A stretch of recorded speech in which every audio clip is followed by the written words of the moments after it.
when we first moved here, I'd grown up in West Auckland too. I'd had the real privilege of growing up with lots of different cultures, and so I'd had a really strong Samoan island influence in my upbringing, as well as Asian and other ethnicities in Auckland. Left the melting pot and moved to Dunedin, and I didn't even know at the time how much history my family had in the space. I knew my mother was born in Dunedin, but she told me that she was raised in Alex, and I knew my grandparents had lived here and they were from Dunedin, but I didn't actually know what the houses looked like they lived in or anything like that.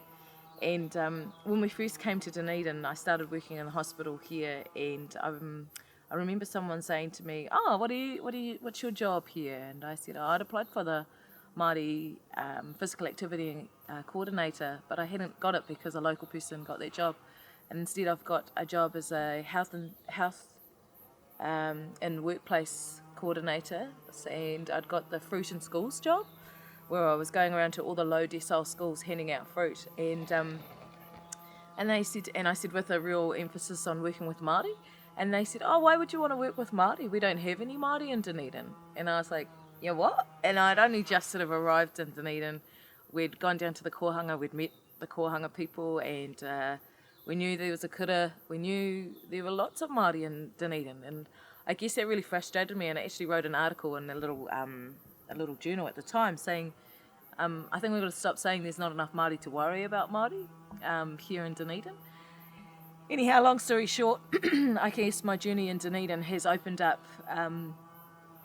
lots and lots of opportunities to find out about my Māori ancestry here locally, where we were connected to from as far as pretty much Temuka right down to Stewart Island, finding out about my grandfather as well as my grandmother on my father's side, but also finding out about my grandparents and where they originated from in Dunedin, and where they actually got married here, what church they got married outside of. There's photos of right round to where their first little house was in Portobello, and then back into town where my great-grandmother lived, and I had a real sort of new opportunity to learn about both sides of my family, not just one.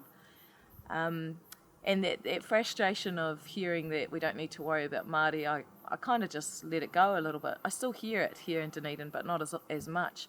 And I think a lot of my North Island Māori friends and family who have come down have been blown away. Oh my gosh, the Māori might not look like typical Māori. We don't have dark skin, and we're not necessarily dark hair or any of that. We might be blue-eyed and blonde, but we speak te reo Māori and practice tao Māori. We live in this world as Māori, and actually the reason we're Māori is because of our ancestry.